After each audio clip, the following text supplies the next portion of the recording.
નમસ્કાર, આપ જોઈ રહ્યા છો પ્રવેગ ન્યૂઝ. હું છું સંજીવની. બુલેટિનની શરૂઆત હેડલાઇન્સથી. આરબીઆઈએ સતત છઠ્ઠી વખત રેપો રેટ યથાવત રાખ્યા. મોનિટરી પોલિસીની બેઠકમાં લેવાયો નિર્ણય.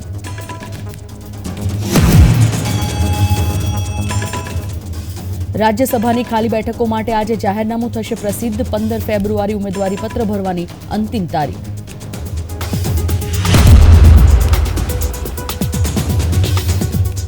અમદાવાદના સાબરમતી સ્ટેશનથી અયોધ્યા માટેની આસ્થા સ્પેશિયલ ટ્રેન રવાના. સીએમએ લીલી ઝંડી આપી 1400 શ્રદ્ધાળુઓને કરાવ્યું પ્રસ્થાન.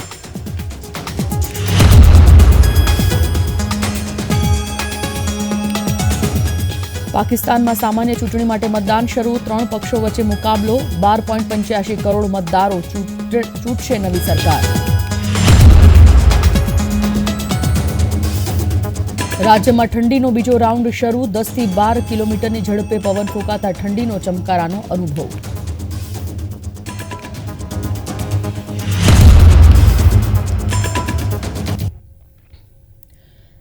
વિસ્તારથી સમાચારમાં સૌથી પહેલા વાત. રાજ્યસભાની ખાલી બેઠકો માટે આજે જાહેરનામું પ્રસિદ્ધ થશે, જેમાં 4 ખાલી પડેલી બેઠકો માટે આજે જાહેરનામું બહાર પડશે. જાહેરનામું બહાર પડતા જ ઉમેદવારી પત્રો ભરી શકાશે. 15મી ફેબ્રુઆરી ઉમેદવારી પત્ર ભરવાની અંતિમ તારીખ છે. 16 ફેબ્રુઆરીએ ઉમેદવારી પત્રની ચકાસણી કરવામાં આવશે. પરસોત્તમ રૂપાલા, મનસુખ માંડવિયાની મુદત પૂર્ણ થતાં અમી યાજ્ઞિક અને નારાયણ રાઠવાની મુદત પણ પૂર્ણ થાય છે. તેમજ જરૂર જણાય તો 27મી ફેબ્રુઆરીએ મતદાન યોજાશે. રાજ્યમાં આગામી એપ્રિલ મહિનામાં રાજ્યસભાની 4 બેઠકો પરના સંસદ સભ્યોનો કાર્યકાળ પૂરો થવા જઈ રહ્યો છે. જોકે ગુજરાત વિધાનસભાના પરિણામના આધારે ભાજપને 3 બેઠક હાંસલ કરવામાં મુશ્કેલી નહીં પડે, પરંતુ 4થી બેઠક માટે પ્રાયોરિટી વોટ કારગર રહેશે. સંખ્યાબળના અભાવે ગુજરાત કોંગ્રેસ ઉમેદવાર નહીં ઊભા રાખવા નિર્ણય કર્યો છે.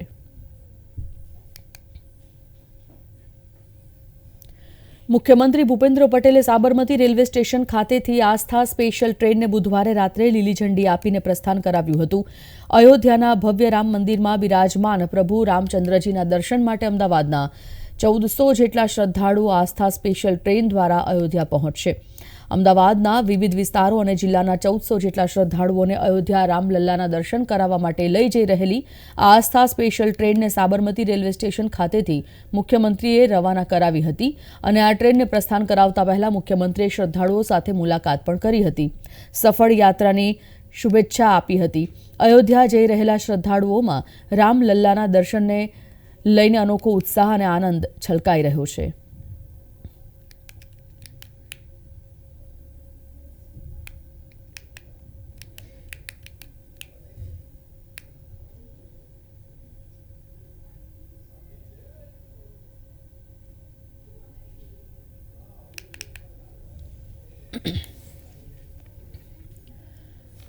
રાજ્યમાં ફરી એકવાર ઠંડીનો રાઉન્ડ શરૂ થયો છે, જેમાં પવનની ગતિમાં વધારો થયો છે. 10 થી 12 કિલોમીટરની ઝડપે પવન ફૂંકાતા ઠંડીનો ચમકારો અનુભવાઈ રહ્યો છે. 9મી ફેબ્રુઆરીથી ઠંડી વધવાની હવામાન વિભાગની આગાહી છે. અનેક વિસ્તારોમાં વાદળછાયું વાતાવરણ રહેવાનું અનુમાન છે. આજે મિશ્ર ઋતુ રહેવાનું હવામાનનું અનુમાન છે. ત્યારે હવામાન વિભાગ અનુસાર રાજ્યમાં આગામી 5 દિવસ તાપમાનમાં કોઈ મોટો ફેરફાર નહીં થાય, પરંતુ તાપમાનની ટેન્ડન્સી ફોલિંગ રહેશે, એટલે તાપમાન ઓછું થઈ શકે છે. 2 દિવસ બાદ તાપમાન 1 થી 2 ડિગ્રી ઘટવાની શક્યતા છે. ગુજરાતમાં હાલ ઉત્તર પશ્ચિમ ઉત્તરના પવન ફૂંકાઈ રહ્યા છે અને આ સાથે અરબી સમુદ્રમાંથી ભેજ આવવાને કારણે વાદળછાયું વાતાવરણ રહેવાની પણ આગાહી કરાઈ છે. દિલ્હી એનસીઆરમાં આજથી આગામી 3 દિવસ સુધી ઝડપી પવનો ફૂંકાશે અને જેને કારણે ઠંડીમાં વધારો થઈ શકે છે. આ સાથે વાદળછાયું વાતાવરણ પણ રહેશે. સવાર સાંજે 10 થી 24 થી લઈ અને 35 કિલોમીટર પ્રતિ કલાકની ઝડપે પવન ફૂંકાઈ શકે છે. આને કારણે ભારે ઠંડી અનુભવાશે. દિલ્હીમાં ગુરુવારે મહત્તમ તાપમાન 21 ડિગ્રી સેલ્સિયસ નોંધાયું હતું, જે સામાન્ય કરતાં 2 ડિગ્રી નીચું હતું. બીજી બાજુ હવાની ગુણવત્તા મધ્યમ શ્રેણીમાં રહી છે. દિવસ દરમિયાન ભેજનું સ્તર 75% અને 51% વચ્ચે રહ્યું હતું. હવામાન વિભાગના જણાવ્યા પ્રમાણે વેસ્ટર્ન ડિસ્ટર્બન્સને કારણે મેદાની વિસ્તારોમાં હળવો વરસાદ અને ભારે પવનો ફૂંકાશે. આગામી કેટલાક દિવસ પવનની ઝડપ 45 કિલોમીટર પ્રતિ કલાક રહેશે. ભારતીય રિઝર્વ બેંકની મોનિટરી પોલિસી કમિટીની બેઠકના પરિણામ આવી ગયા છે અને આરબીઆઈના ગવર્નર શક્તિકાંત દાસે બેઠકમાં લેવાયેલા નિર્ણય વિશે જાણકારી આપતા કહ્યું કે સમિતિ દ્વારા પોલિસી રેટ સ્થિર રાખવામાં આવ્યો છે. પહેલાથી એવી આશા વ્યક્ત કરવામાં આવી રહી હતી કે રેપો રેટને સતત છઠ્ઠી વખત 6.5 પર સ્થિર રાખવામાં આવ્યો છે. આરબીઆઈ ગવર્નરે કહ્યું કે ફુગાવામાં ઘટાડો થઈ રહ્યો છે, જે સારા સંકેત છે. After a detailed assessment of the evolving macroeconomic and financial developments and the outlook, the Monetary Policy Committee, that is MPC, decided by a 5-1 majority to keep the policy rate unchanged at 6.5%. Congress નેતા રાહુલ ગાંધીની આગેવાની હેઠળની ભારત જોડો ન્યાય યાત્રા ગુરુવારે સવારે ઓડિશાના ઝારસુગુડાથી ફરી શરૂ થઈ અને યાત્રા છત્તીસગઢ ઓડિશા સરહદ પર રાયગઢ જિલ્લામાં રેંગરપાલી ચેકપોસ્ટ પર રાજ્યમાં પ્રવેશ કરશે. બીજી બાજુ 2 દિવસના વિરામ બાદ યાત્રા 11મી ફેબ્રુઆરીએ રાયગઢ, શક્તિ અને કોરબા જિલ્લામાંથી પસાર થશે. બીજા દિવસે કુચ કોરબા, સુરજપુર અને સુરજપુર જિલ્લામાંથી પસાર થશે, જ્યારે કે 13મી ફેબ્રુઆરીએ તે સુરગુજા અને બલરામપુર જિલ્લાઓને આવરી લેશે. 14મી ફેબ્રુઆરીએ યાત્રા બલરામપુરથી ઝારખંડ જશે.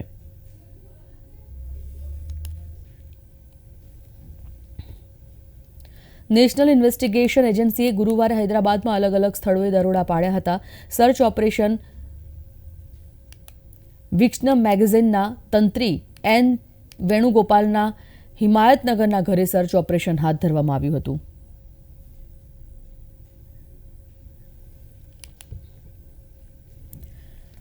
પુડુચેરીની ઇલાંગો અદિગલ સરકારી ઉચ્ચતર માધ્યમિક શાળાના વિદ્યાર્થીઓએ એક ઉપકરણ બનાવ્યું છે જે વીજળીને કારણે થતા મૃત્યુને અટકાવી શકે છે. વિદ્યાર્થીઓએ ફેરાડે કેજ નામનું આ ઉપકરણ શાળાની પ્રયોગશાળામાં તૈયાર કર્યું છે. વિદ્યાર્થીઓએ જણાવ્યું કે ઇલેક્ટ્રોસ્ટેટિક શિલ્ડિંગ વાવાઝોડા દરમિયાન લોકોને બચાવી શકે છે.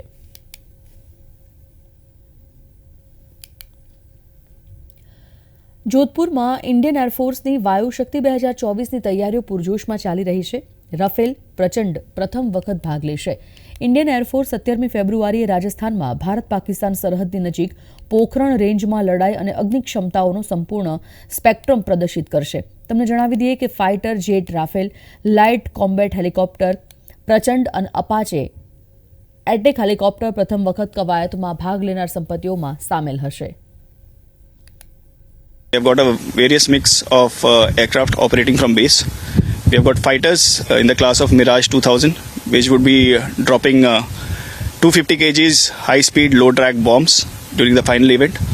Also, to showcase our resolve towards Atmanirbhar Bharat, we have got the LCH helicopters debuting this time for the first time in Vayu Shakti events. They will be showcasing their prowess by night, firing on NVG's 70mm rockets. As also towards the indigenization and our prowess in indigenization, for the first time we are having joint operations by Army and Air Force operating the ALH Mark 4 and the ALH WSIs. The ALH WSIs of the Army would be firing rockets, and that of the Air Force would be firing the front guns. We also have other helicopters, that is the Mi-17 1V, which would be firing rockets during the event. And the Mi-17s, which are based here at Falodi, and the Chinooks will be showcasing the tactical mobility of the helicopters.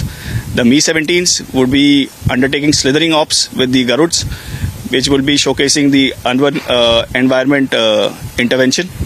And the Chinooks would be showcasing the tactical mobility of the artillery guns, wherein they will be underslunging and taking the underslung load to the tactical area. They will be underslunging the M777 howitzer from here to Pokhran range. પાડોશી દેશ પાકિસ્તાનમાં આજે સંસદીય ચૂંટણી માટે મતદાન શરૂ થઈ ગયું છે. 90,600થી વધુ પોલિંગ સ્ટેશન પર વોટિંગ નાખવામાં આવ્યા. આ સ્ટેશનો પર 2,76,402 મતદાન મથકો ઊભા કરવામાં આવ્યા છે. 12.8 કરોડથી વધુ પાકિસ્તાની જનતા પોતાના ઉમેદવારોને ચૂંટશે. મોટા દિગ્ગજોના ભાવિનો આજે નિર્ણય થવા જઈ રહ્યો છે. પૂર્વ પીએમ નવાઝ શરીફની પાકિસ્તાન મુસ્લિમ લીગ નવાઝ પાકિસ્તાનમાં સામાન્ય ચૂંટણીમાં સૌથી મોટા પક્ષ તરીકે ઉભરી શકે છે, તો ઇમરાન ખાન જેલમાં હોવાથી અને ચૂંટણી ચિહ્નનો વિવાદ શરીફને પૂરો ફાયદો આપી શકે છે. પીપીપીના બિલાવલ ભુટ્ટોનો પંજાબમાં બહુ પ્રભાવ નથી. જો શરીફ જીતશે તો તેઓ ચોથી વખત પીએમ બનશે. દેશભરમાં સુરક્ષા વ્યવસ્થા વધુ કડક કરાઈ છે. અશાંત બલુચિસ્તાનમાં વધારાની તકેદારી રાખવામાં આવી રહી છે. ત્યારે કોઈ પણ અપ્રિય પરિસ્થિતિને પહોંચી વળવા માટે પાકિસ્તાનની હોસ્પિટલ્સને 7 થી 9 ફેબ્રુઆરી સુધી हाई अलर्ट पर रखवामां आवी छे. कल रात 12 बजे कैंपेन खत्म हो गई है. उसके बाद क्या जिसने जितना जोर लगाना था लगा लिया. जिसने जितना जितना सरमाया खर्च करना था कर दिया. कल सिर्फ क्या है कि वोट जीते सीट हासिल करने के लिए, लेकिन हमारी आवाम को चाहिए कि उसको हमेशा आगे लेकर आए जो ख़त्म नबूवत का तहफ़्फ़ुज़ कर सके. पहले उनका मंशूर ज़रूर पढ़े, पीपल्स पार्टी का मंशूर पढ़े, PTI का जो है ये मंशूर पढ़े, ये TLM का मंशूर पढ़े, मौलाना फजलुर रहमान का मंशूर पढ़े. जिसका मंशूर इस्लामी हो उसको वोट दे. और हमारी असम्बली में इंशाअल्लाह ताला इस्लामी निज़ाम माना चाहिए, शरीयत कायम होनी चाहिए. हमारे तो ये ख्वाहिश है और हम उम्मीद रखते हैं अल्लाह की ज़ात से कि इंशाअल्लाह मौलाना फजलुर रहमान ज़रूर जो है इसमें कामयाब होंगे. और मैं सबसे कहता हूँ कि किताब को वोट दें इंशाअल्लाह ताला. सर ये तो अभी मैं इसके बारे में कुछ नहीं कह सकता, लेकिन ये है कि ये सबको पता है कि किसने जीतना है और किसने हारना है. ठीक है ना, ये सबको नजर आ रहा है. थोड़े आपके राय में क्या ख्याल है कि कौन सी पार्टी जीतने की? अभी जो नजर आ रहा है वो तो नॉन लीग ही नजर आ रही है. जो जितना के मतलब कि इनकी जो हो रही है वो एफर्ट कर रहे हैं ये जो लोग. बाकी जो है ना वो सपोर्टर तो हम लोग जो है ना खैर ज़्यादा PTI को करते हैं. करंट सिनेरियो हमने देखा गया है कि अगर तो देखें PTI के मामलात को तो उनके जो कैंपेन के हवाले से उनको आज़ादाना हक तो हासिल नहीं था, लेकिन फिर भी उन्होंने अपनी हिम्मत नहीं छोड़ी. उन्होंने अपनी कैंपेन जारी रखी है. बाकी पार्टीज़ भी हैं, नून लीग को ख़ास तौर पे उन्होंने बहुत ज़्यादा प्रिविलेज दिया है कि ताकि वो अपनी आज़ादाना अपनी कर सके कैंपेन. उस हवाले से बाकी इंशाल्लाह कल इलेक्शन डे है, उसमें जो फैसला आ जाएगा आवाम का जो होगा फैसला वो इंशाल्लाह सबके सामने आ जाएगा. और उम्मीद करते हैं इस चीज़ की इलेक्शन जो हैं वो इंशाल्लाह आज़ादाना होंगे, फेयर एंड फेयर इलेक्शन हो जाएंगे इंशाल्लाह. Thank you.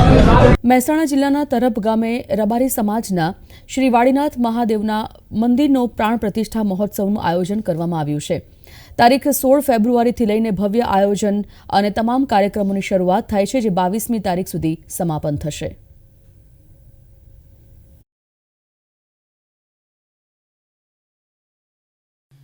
રબારી સમાજની ગુરુગાદી એવા વડવાળા વાડીનાથ મહાદેવનો પ્રાણ પ્રતિષ્ઠા સમારોહ યોજાવાનો છે, જેની તડામાર તૈયારીઓ ચાલી રહી છે.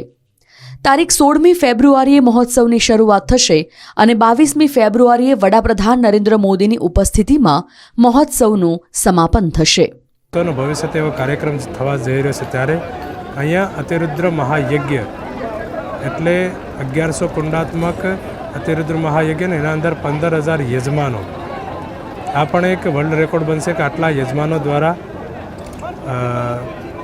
આપણે જે યજ્ઞ થવાનો છે યજ્ઞના અંદર આહુતિ આપવામાં આવવાની છે. અને એ પણ આહુતિમાં આપણે વિચાર કરીએ કે આટલા 15,000 યજમાનો એનો મુખ્ય ઉદ્દેશ્ય શું? એનો મુખ્ય ઉદ્દેશ્ય એ છે કે વિશ્વની શાંતિ, વિશ્વના કલ્યાણ માટે આ કાર્યક્રમ થકી સમાજોના ઉત્થાન, શિક્ષણ ક્ષેત્રે, ધર્મ ક્ષેત્રે, સેવા ક્ષેત્રે સાથે ને સાથે લોકો અહીંયા આવે અને કંઈક ધાર્મિક વસ્તુ કે કંઈક શૈક્ષણિક વસ્તુ કંઈક એવું ગ્રહણ કરીને જાય કે એમના જીવનમાં ઉતારે, એમના જીવનનું કલ્યાણ કરે. આ સમારોહમાં PM મોદી, ઉત્તર પ્રદેશના CM યોગી આદિત્યનાથ, મુખ્યમંત્રી ભૂપેન્દ્ર પટેલ સહિત દિગ્ગજો હાજર રહેવાના છે. આ સાથે જ સમગ્ર દેશમાંથી સાધુ સંતો, મહંતો, શંકરાચાર્ય મહારાજની ઉપસ્થિતિમાં પ્રાણ પ્રતિષ્ઠા સમારોહ યોજાશે. અંદર તારીખ 16/2/2024 થી 22/2/2024 દરમિયાન પ્રાણ પ્રતિષ્ઠા રાખેલી છે. 22મી તારીખે ભગવાન શિવજીની અહીંયા પ્રાણ પ્રતિષ્ઠા થવાની છે. આ મંદિર તરબ મુકામ જિલ્લો મહેસાણા, તાલુકો વિસનગરમાં આવેલું છે. રબારી સમાજની એક ગુરુગાદી છે. સનાતન પ્રેમી તમામ અલગ અલગ સમાજના લોકો આ મંદિરમાં ખૂબ જ દર્શન કરવા માટે દર્શનાર્થી તરીકે આવતા હોય છે. આ દિવસે આપણા દેશના યશસ્વી વડાપ્રધાન નરેન્દ્રભાઈ મોદી સાહેબ પણ અહીંયા ઉપસ્થિત રહેવાના છે. રાજ્યના મુખ્યમંત્રી ભૂપેન્દ્રભાઈ પટેલ તથા એમના સરકારના અલગ અલગ મંત્રીશ્રીઓ પણ અહીંયા ઉપસ્થિત રહેવાના છે. વાડીનાથ મંદિરની વાત કરવામાં આવે તો આ મંદિર 700 વર્ષ જૂનું છે, જેનો જીર્ણોદ્ધાર કરવામાં આવી રહ્યો છે. નવું મંદિર નાગર શૈલીમાં બનાવવામાં આવ્યું છે. મશહૂર સ્થાપત્યકાર સોમપુરા અને રાજસ્થાન તેમજ ઓરિસ્સાના ઉત્તમ શિલ્પકારોની નજર હેઠળ નિર્માણ પામી રહ્યું છે. 7 દિવસના સમારોહમાં આશરે 15 લાખથી વધુ લોકો આવવાની આશા મંદિર આગેવાનો વ્યક્ત કરી રહ્યા છે. ત્યારે હાલમાં પણ આશરે 15થી 20,000 લોકો આવી રહ્યા છે અને વાડીનાથ મહાદેવના દર્શન કરીને ધન્યતા અનુભવી રહ્યા છે. હેતલ દેસાઈ સાથે કેમેરામેન રોહિત ક્ષત્રિય, પ્રવેગ ટીવી, અમદાવાદ. હિમાચલ પ્રદેશના મનાલીમાં હિમવર્ષા થઈ રહી છે, જેને કારણે સ્થાનિક સહિત પ્રવાસીઓમાં ઘણી ખુશી જોવા મળી હતી. સમગ્ર વિસ્તારમાં બરફની ચાદર છવાઈ ગઈ છે. વેપારીઓ અને પ્રવાસન ઉદ્યોગ સાથે સંકળાયેલા લોકોને ઘણી રાહત મળી છે.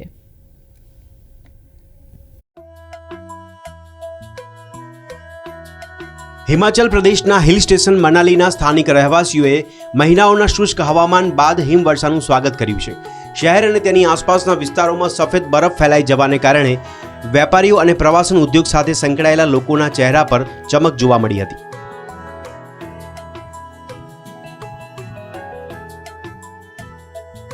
ये काफ़ी अंतराल के बाद मौसम इस तरह का हुआ और आप देख ही रहे थे कि जून के बाद पहले कैसे मतलब बहुत ज़्यादा क्लाउड बर्स्ट हुए, बहुत ज़्यादा हिमाचल में नुकसान हुआ, फिर बहुत सूखा पड़ा.